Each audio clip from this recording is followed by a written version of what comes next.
며느리는 어머니를 차갑고 비판적인 가정부로 여기고 아들은 아내의 편을 든다. 마침내 어머니는 떠나기로 결정했습니다. 저는 경기도 수원에 사는 76세 정순자입니다.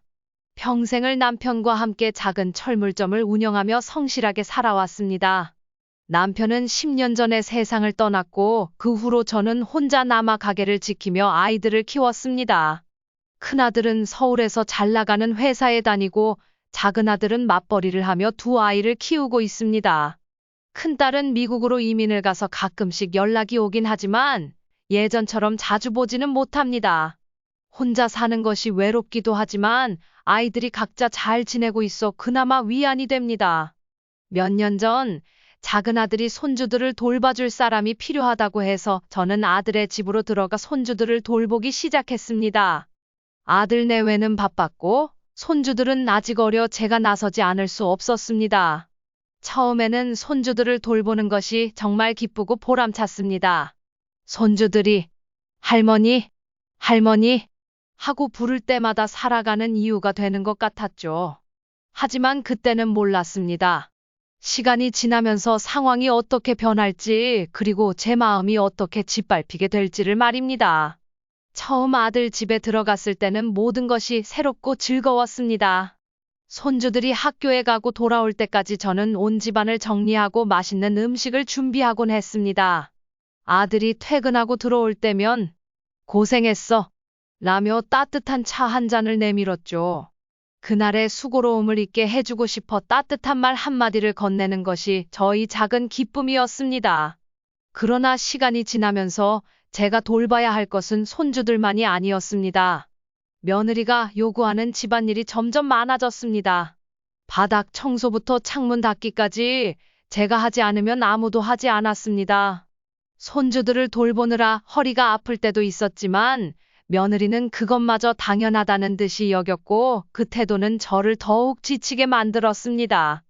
그래도 손주들이 건강하게 자라기를 바라는 마음에 모든 것을 감내했지만 속으로는 서서히 감정이 쌓여갔습니다. 처음에는 제 헌신을 고마워하던 아들 내외가 시간이 지날수록 당연한 듯 저에게 요구하는 일이 많아졌습니다. 손주들을 돌보는 것뿐만 아니라 집안일까지 도맡게 되었습니다. 어느 날은 며느리가 한숨을 쉬며 청소가 제대로 되지 않았다고 짜증을 냈습니다. 저는 속으로 서운한 마음이 들었지만 아무 말도 하지 않았습니다. 아들이 며느리에게 조금이라도 배려해 주기를 바랐지만 아들은 오히려 며느리의 편을 들기 시작했습니다. 이 집에서 저는 점점 투명인간이 되어가는 것 같았습니다. 하루는 손주들과 놀다가 피곤해 잠시 낮잠을 잤습니다. 깨어보니 아들과 며느리가 저를 보고 있었습니다. 저는 무슨 일이냐고 물었지만 아들은 대답하지 않았고 며느리는 어머님, 저희 좀 더 자율적으로 살고 싶어요. 라고 말했습니다. 그 말은 곧 제가 이 집을 떠나야 한다는 뜻이었겠죠. 그 순간이 저에게는 큰 충격이었습니다. 그동안 제가 이 집을 위해 희생한 시간이 무색하게 느껴졌습니다. 매일 아침 일찍 일어나 손주들을 위해 도시락을 정성스럽게 준비했습니다. 아직 깨어나지 않은 집안은 조용했고 부엌에서 나는 음식 냄새만이 은은하게 퍼져나갔습니다. 반찬 하나하나에 제 모든 정성을 쏟았고 손주들이 먹으며 행복해지기를 바랐습니다. 점심시간이 되면 학교에서 돌아온 손주들이 식탁에 앉아 준비된 음식을 먹었습니다.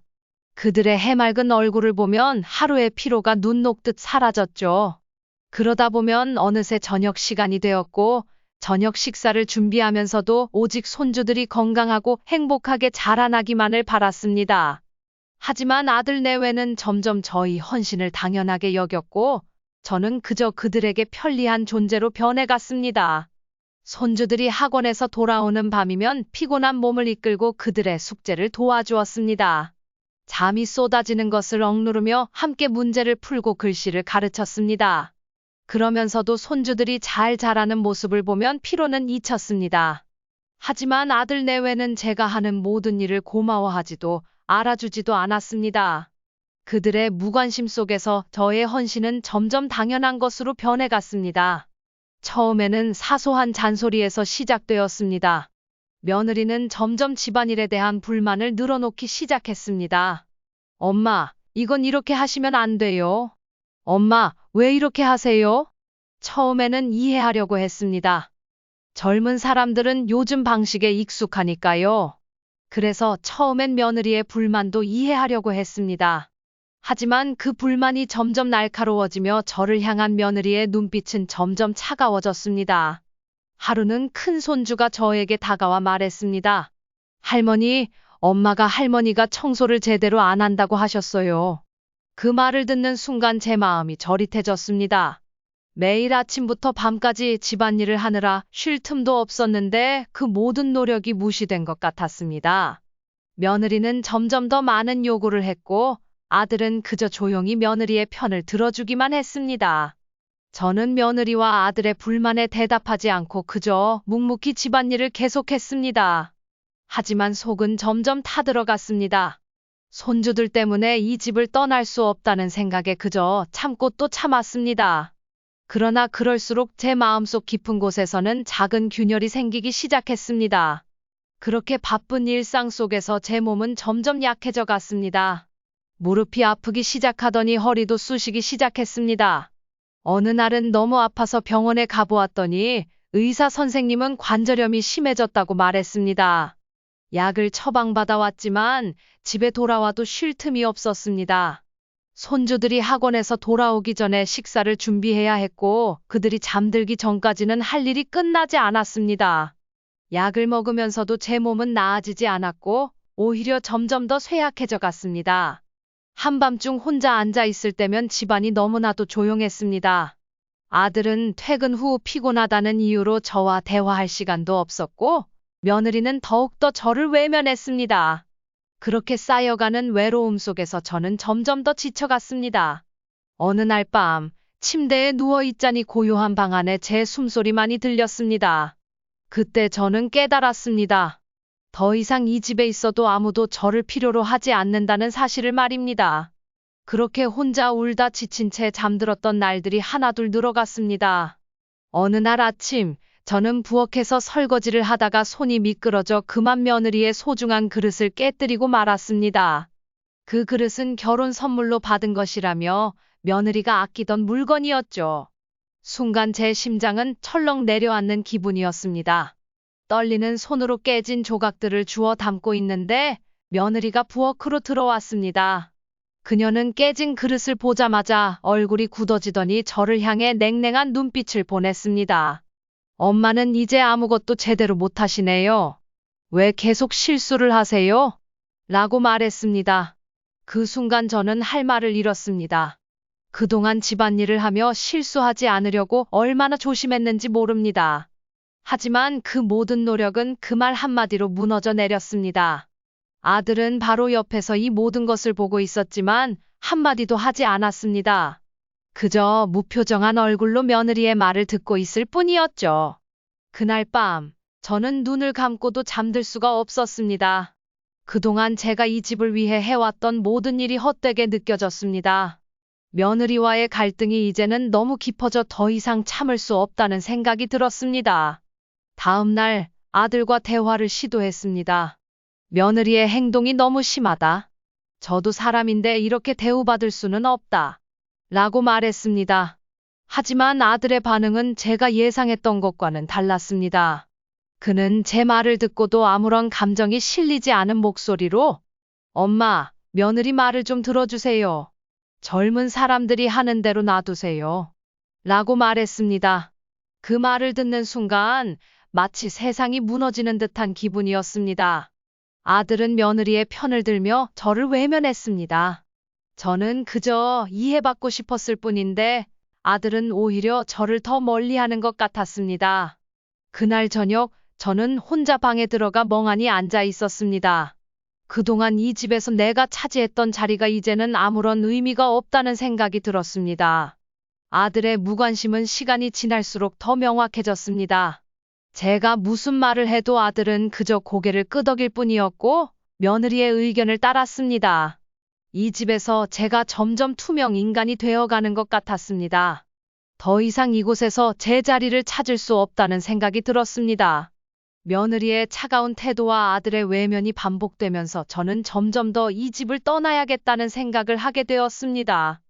이제는 이곳에서 더 이상 머물러도 제가 할 수 있는 일이 없다고 느꼈습니다. 손주들을 위해 희생할 힘도 이 집에서 인정받을 마음도 남아있지 않았습니다. 하지만 어디로 가야 할지 막막했습니다.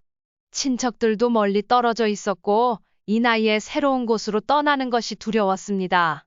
하지만 이대로는 더 이상 살 수 없다는 것을 알기에 저는 결심을 굳혔습니다. 어느 날 밤, 작은 방에 들어가 조용히 짐을 싸기 시작했습니다. 작은 여행 가방에 몇 벌 안 되는 옷을 접어 넣으면서 그동안의 기억들이 머릿속에 떠올랐습니다.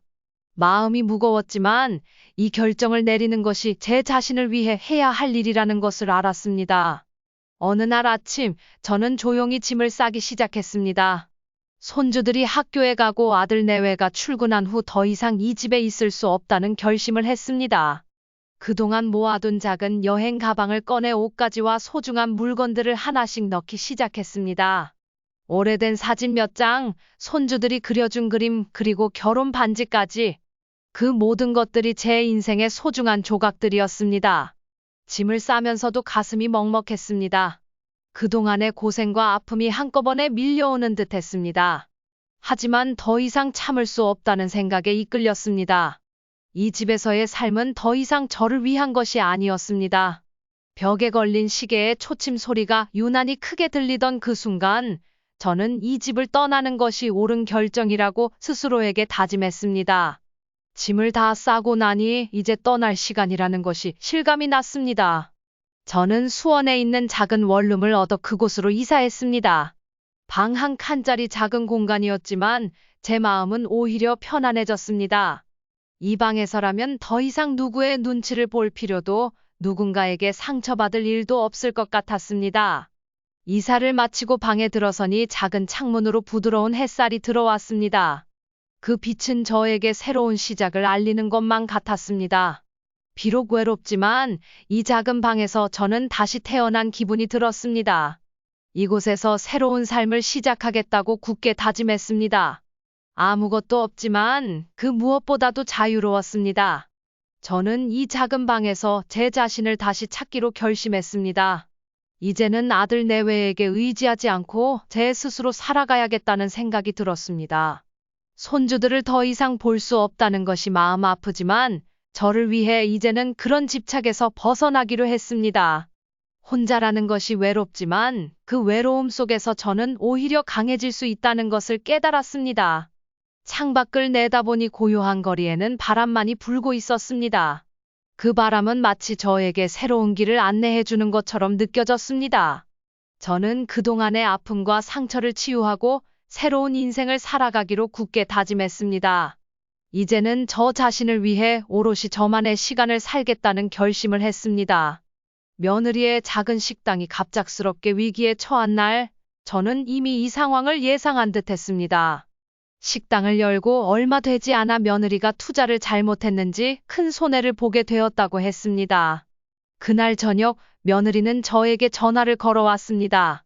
그녀의 목소리는 평소와 달리 떨리고 있었습니다. 제가 받지 않자 메시지가 남겨졌습니다. 도와달라는 간절한 목소리였지만 저는 더 이상 그들의 문제에 관여하지 않기로 결심했습니다. 저는 며느리에게 차갑게 말했습니다. 이제 더 이상 저에게 기대지 말고 스스로 해결해 보세요. 그 말을 하면서도 마음이 무거웠지만 저는 단호했습니다. 그들이 필요할 때만 저를 찾고 힘든 상황을 떠넘기는 모습을 더 이상 보고 싶지 않았습니다. 며느리는 당황한 듯 했지만 더 이상 할 말이 없다는 듯 전화를 끊었습니다. 그 순간 저는 제 인생에서 이 가족을 놓아주어야 한다는 결심을 다시 한번 굳혔습니다. 며칠 뒤 아들이 저를 찾아왔습니다. 그는 예전과는 달리 초췌한 모습이었습니다. 아들은 문 앞에서 한참을 서성이다가 문을 두드렸습니다. 저는 이미 그가 찾아올 것을 예상하고 있었습니다. 아들은 눈물을 흘리며 제게 사과했습니다. 그동안 자신들이 저를 얼마나 무시했는지 깨달았고 다시는 그런 일이 없을 것이라고 했습니다. 그 말을 들으니 그동안 억눌렀던 감정들이 한꺼번에 솟구쳤습니다. 하지만 저는 이미 마음을 굳혔습니다. 저는 아들에게 조용히 말했습니다. 이제 와서 후회해도 소용없어요. 저도 제 삶을 살아야겠어요. 아들은 더 이상 말없이 고개를 숙였습니다. 그의 눈에서 눈물이 떨어졌지만 저는 마음을 돌리지 않았습니다. 아들이 떠난 후 저는 그가 남기고 간 기억들을 마음속에서 하나씩 정리하기 시작했습니다. 그동안의 아픔과 상처가 떠오르면서 이제는 그 모든 것을 놓아줄 때가 되었다는 생각이 들었습니다. 저는 더 이상 이 가족과의 연을 끊기로 결심했습니다. 그들이 필요할 때만 저를 찾고 필요 없을 때는 저를 외면하는 모습에 더 이상 상처받고 싶지 않았습니다. 저는 아들에게도 며느리에게도 더 이상 연락하지 않겠다고 선언했습니다. 이제는 오로지 제 자신을 위해 살아가기로 결심한 것입니다. 그날 저녁 저는 휴대전화를 들어 그동안 저장해 두었던 아들과 며느리의 번호를 지웠습니다. 마음이 아프고 공허했지만 동시에 마음속 깊은 곳에서 자유로움이 느껴졌습니다. 이 결단이 저를 자유롭게 해줄 것이라고 믿었습니다. 이제는 제가 저 자신을 위해 저만의 시간을 살아갈 준비가 되었다고 생각했습니다. 이제 저는 혼자서 새로운 삶을 살아가고 있습니다. 작은 방에서의 삶은 외롭기도 하지만 그동안의 상처를 치유하고 자유를 만끽할 수 있는 시간이기도 합니다. 매일 아침이 되면 창문을 통해 들어오는 부드러운 햇살을 맞이하며 하루를 시작합니다. 창밖을 바라보며 차 한 잔을 마시는 그 시간이 이제는 저에게 가장 소중한 시간이 되었습니다. 이 작은 방은 제게 새로움과 자유를 의미합니다. 더 이상 누군가의 눈치를 보거나 마음을 속일 필요가 없습니다. 제 마음이 원하는 대로, 제 몸이 원하는 대로 살아갈 수 있다는 사실이 얼마나 큰 위로가 되는지 모르겠습니다. 사람들은 종종 행복이란 남들에게서 오는 것이라고 생각하지만 저는 이제야 비로소 저 자신을 돌보는 일이야말로 진정한 행복이라는 것을 깨달았습니다. 이 사연을 보내는 이유는 저와 같은 상황에 처한 분들에게 조금이나마 도움이 되고 싶어서입니다. 가족이 전부라고 생각하며 살아왔던 저에게 가족은 어느 순간부터 의무와 짐이 되어버렸습니다. 그들이 더 이상 저를 필요로 하지 않게 되었을 때 제 자신이 얼마나 무가치하게 느껴졌는지 모릅니다. 그때는 그저 혼자 남아버렸다는 사실이 두려웠지만 이제는 그 시간들이 제게 새로운 시작의 기회였다는 것을 깨달았습니다. 사람들은 누구나 자기 자신을 잃어버리는 순간이 있습니다.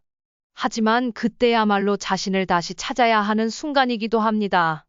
저도 처음엔 많이 두려웠지만 이제는 제 자신을 되찾고 자유롭게 살아가고 있습니다. 이 글이 누군가에게 용기와 위로가 되었으면 좋겠습니다. 여러분도 자신을 소중히 여기며 주어진 시간을 행복하게 보내시길 바랍니다. 지금도 가끔은 손주들이 그립지만 이제는 더 이상 그 집에 돌아갈 생각이 없습니다. 저는 지금 제 삶을 살고 있습니다. 매일 아침이 되면 작은 시장에 가서 필요한 것들을 사고 집으로 돌아오는 길에 불어오는 바람을 맞으며 자유로움을 느낍니다. 이제 이 세상에 더 이상 두려운 것은 없습니다. 오로지 제 자신을 위해 저만의 길을 걸어가고 있습니다. 저는 이제 행복합니다.